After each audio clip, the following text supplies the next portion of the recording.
Hello बच्चों, welcome to doctors अड्डा। मेरा नाम है भारती और मैं आपकी ज़ूलॉजी एजुकेटर हूँ। अभी कुछ टाइम से बेटा जी बहुत सारी क्वारीज आ रही थी मेरे पास कि मैम सिलेबस क्या है, सिलेबस बता दीजिए, कौन सा सिलेबस फॉलो करना है, क्या कोई सिलेबस अपडेट हुआ है, कहाँ से पढ़ना है, क्या पढ़ना है, पुरानी एनसीईआरटी, नई एनसीईआरटी, पैटर्न क्या रहने वाला है।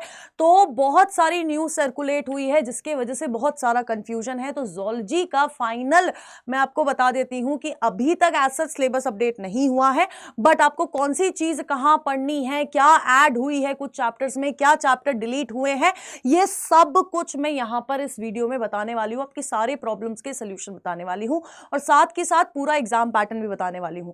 तो 2025 में बेटा जी ऑलरेडी बहुत सारी बातें चल रही है। कंप्यूटर बेस्ड मोड होगा, आपका हाइब्रिड मोड हो सकता है, एग्जाम पैटर्न में सेक्शन बी में चेंजेस आ सकते हैं, ऐसा बहुत सारी चीजें चल रही है। बट अभी तक एनटीए की तरफ से ऐसा कुछ भी ऑफिशियल नोटिफिकेशन नहीं आया है। तो अगर मैं सिलेबस की बात करूं तो सिलेबस अभी वही है जो लास्ट एनटीए ने रिलीज करा था। उस अपडेटेड सिलेबस का अगर आपको पीडीएफ चाहिए, आपको कमेंट करना है नीचे पीडीएफ, और आपको इस वीडियो के चैट बॉक्स में, कमेंट बॉक्स में एक लिंक मिल जाएगा फॉर पीडीएफ वाला लिंक। उस कम्युनिटी को ज्वाइन करना है, वहां पर मैं आज ये पीडीएफ भी अपलोड कर दूंगी जिसमें आपको बाकी सारे सब्जेक्ट्स का भी सिलेबस पता लग जाएगा। सो बेसिकली अगर हम लोग बात करते हैं तो सबसे पहले आ जाती है बात क्लास 11th की। क्लास 11th में आपका ज़ूलॉजी का जो पहला चैप्टर है दैट इज एनिमल किंगडम। इसमें आपको सारे फाइलम पढ़ने हैं, यानी कि आप पॉरीफेरा से स्टार्ट करके कॉर्डेट्स तक। अब बात ऐसी है, जितने भी नॉन कॉर्डेट्स फाइलम है उधर पर आपको सिर्फ फाइला लेवल तक जाना है और उसके एग्जाम्पल्स याद करने हैं। लेकिन जब हम लोग कॉर्डेट वाले फाइलम के ऊपर जाने हैं तो कॉर्डेट को हम लोग फर्दर क्लासिफाई करते हैं क्लासेस में। तो उन क्लासेस के भी सेलिएंट फीचर और उसके एग्जाम्पल आपको पढ़ने हैं एनिमल किंगडम से। और मैं आपको बता देती हूं कि इस चैप्टर से बेटा जी आपसे 5 क्वेश्चन पूछे जाएंगे, यानी कि 20 मार्क्स आपको ये चैप्टर देके जाता है।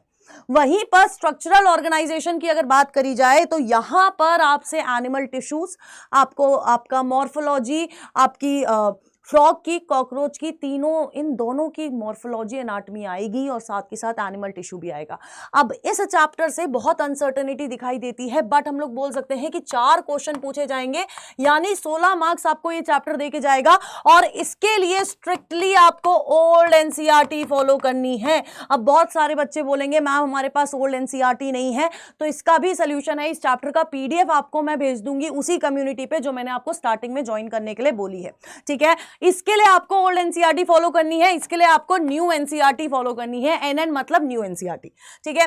अब नेक्स्ट अगर हम लोग देखेंगे तो नेक्स्ट आ जाता है आपका ह्यूमन फिजियोलॉजी। ह्यूमन फिजियोलॉजी में पहले एक चैप्टर हुआ करता था डाइजेशन, जो अब रिमूव कर दिया गया है, कंप्लीटली हटा दिया गया है।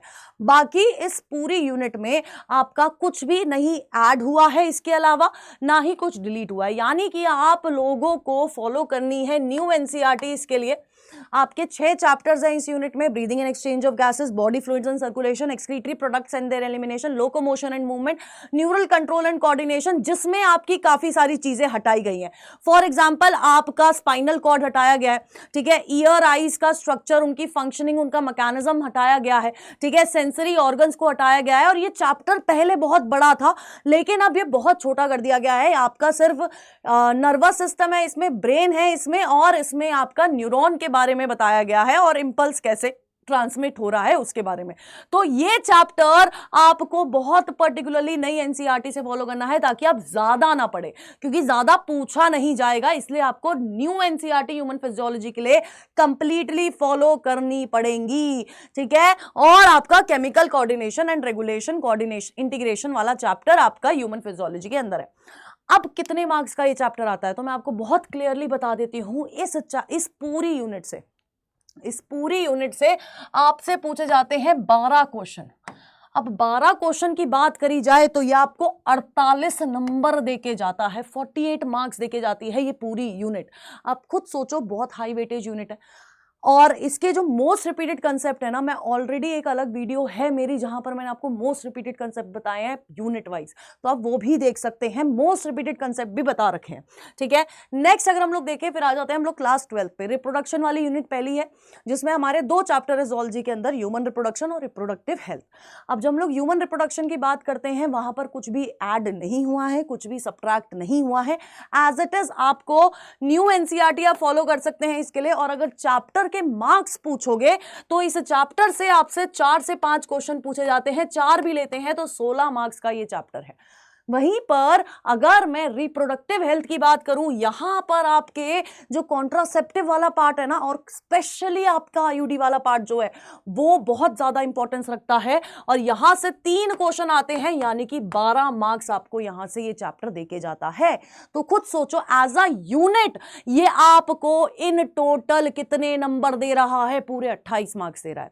फिर आपकी आ जाती है unit biotechnology, high weightage unit है, 2 चैप्टर है, 2 चैप्टर में आपसे इस पूरी यूनिट से एटलीस्ट मैं बोल रही हूं, एटलीस्ट बोल रही हूं, आपका जो प्रिंसिपल वाला चैप्टर है इससे आपसे 4 क्वेश्चन पूछे जाएंगे यानी 16 मार्क्स, और दूसरे वाले से 3 क्वेश्चन पूछे जाएंगे यानी 12 मार्क्स। ठीक है, ये मिनिमम मार्क्स बताए मैंने आपको। इस चैप्टर से आपके 10 क्वेश्चन भी बन सकते हैं, इस यूनिट से 10 क्वेश्चन भी आ सकते हैं, यानी कि ये यूनिट इन टोटल आपको 40 मार्क्स भी दे सकती है। 40 मार्क्स, 2 चैप्टर, और इतने इंटरेस्टिंग चैप्टर है। अभी अभी वन शॉट कराए हैं दोनों के, अगर नहीं देखे तो प्लेलिस्ट में जाके देख लो। ठीक है, और क्वेश्चन प्रैक्टिस भी रेगुलर चल रही है डॉक्टर अड्डा के चैनल पे। अब आ जाता है आपके 2 चैप्टर, दैट इज इवोल्यूशन और ह्यूमन हेल्थ एंड डिजीज। अब अगर मैं इवोल्यूशन की बात करती हूं, यहां पर कुछ ऐड नहीं हुआ, कुछ सब्ट्रैक्ट नहीं हुआ, आपको purely and purely new NCERT follow करनी है। और इस चैप्टर से अगर हम लोग 2024 की बात करें, 3 क्वेश्चन पूछे गए हैं, इससे पहले इससे 3-4 क्वेश्चन आते हैं, और अनसर्टेनिटी इस चैप्टर में आपको दिखाई देती है। 6 क्वेश्चन भी पूछे गए हैं भाई इस चैप्टर से, तो आप मान के चलो 4 क्वेश्चन तो आएंगे, तो 16 मार्क्स का ये चैप्टर आपका इवोल्यूशन है। वहीं पर ह्यूमन हेल्थ एंड डिजीज से मैं बोलूंगी आपको 3 क्वेश्चन आने हैं, 12 मार्क्स का आपका ये चैप्टर होता है, और इसके ड्रग्स वाले पोर्शन से क्वेश्चन आता ही आता है, मैं गारंटी के साथ दे रही हूं, इस बार भी आएगा। तो ये आपके कुछ इंपॉर्टेंट चैप्टर से किससे कितना वेटेज आ रहा है वो भी मैं आपको इस चैप्टर में, इस वीडियो में बता चुकी हूं। एग्जाम पैटर्न में अभी भी कोई चेंज नहीं है, अभी भी आपका क्या आना है बेटा जी, 2 सेक्शन में पेपर आना है, सेक्शन ए है, सेक्शन बी है। ठीक है, सेक्शन बी में आपके 15 क्वेश्चन है, जिसमें से आपको 10 क्वेश्चन करने हैं, और अभी तक ऐसा ही है। इसके अलावा कोई अभी तक कोई भी चेंज नहीं आया है, ऑफिशियली अभी तक कुछ भी अनाउंस नहीं हुआ है। अब बात ऐसी है कि ये पॉइंट ऑफ टाइम है जहां पर आपको रिवीजन करना है। तो अभी टॉपर बॉक्स रिलीज हुआ है, और मैं बहुत क्लियरली बोल रही हूँ, एक टॉपर एक और एवरेज स्टूडेंट में यही डिफरेंस रह जाता है, एक थिन लाइन रह जाती है, जिसके वजह से एक एवरेज स्टूडेंट टॉपर नहीं बन पाता कि वो रिवीजन किस तरह से कर रहा है। टॉपर बॉक्स में आपको मिल रही है हैंडबुक सारे सब्जेक्ट की, शॉर्ट नोट्स मिल रहे हैं, माइंड मैप्स मिल रहे हैं जो कि टीचर के पर्सनलाइज्ड माइंड मैप है, और साथ के साथ आपको मिल रहे हैं फ्लैश कार्ड, यानी कि जेब में रखा हुआ पूरा आप फ्लैश कार्ड रख सकते हैं और अपना रिवीजन कर सकते हैं। इस पॉइंट ऑफ टाइम पे आपको 40% ऑफ इस पे मिल रहा है, अगर आप लोग कोड यूज करते हैं ZBBS। आपको बस अड्डा 24/7 की एप्लीकेशन डाउनलोड करनी है, और वहां पर जाना है यूजी एंड पीजी कैटेगरी में, वहां नीट ड्रॉपर, उसमें बुक्स, और बुक्स में जाके टॉपर बॉक्स सिलेक्ट कर लेना है। यहां पर भी आपको 2 तरह के मिलेंगे, एक टॉपर बॉक्स है जिसमें आपको PYQ बुक भी मिल रही है, वो भी चैप्टर वाइज, यानी कि हर चैप्टर के बाद अपना रिवीजन, अपना PYQ सॉल्व कर सकते हैं। तो अगर वो लेना है तो उसका प्राइस थोड़ा सा ज्यादा है, लेकिन आपको दोनों पे 40% ऑफ मिल जाएगा अगर आप कोड यूज करते हैं ZBBS। तो मैं बोलूंगी बेटा जी, ये जो कोड है ये कुछ दिन तक वैलिड है, ये जो कोड है, ये जो अपॉर्चुनिटी है कुछ दिन तक की है, तो जल्दी से जाओ अड्डा 24/7 पे और एनरोल कर लो और ये बॉक्स मंगा लो। बहुत इंपॉर्टेंट है, वो थिन लाइन क्रॉस कर दो जिसकी वजह से आप एवरेज स्टूडेंट से एक टॉपर स्टूडेंट बन जाओ। तो अब बेटा जी आई होप सिलेबस क्लियर हो गया होगा। PDF के लिए आपको नीचे दिया गया लिंक ज्वाइन करना है, वहां आज रात तक ये जो आपका PDF है वो अपलोड कर दिया जाएगा। ठीक है, till then stay tuned on doctors Adda. तब तक के लिए अगर आपने सब्सक्राइब नहीं किया है तो सब्सक्राइब कर दो, आपके दोस्तों को सिलेबस नहीं पता है तो उन तक भी ये वीडियो पहुंचा दो। टिल देन मिलते हैं नेक्स्ट सेशन में, टाटा एंड बाय बाय।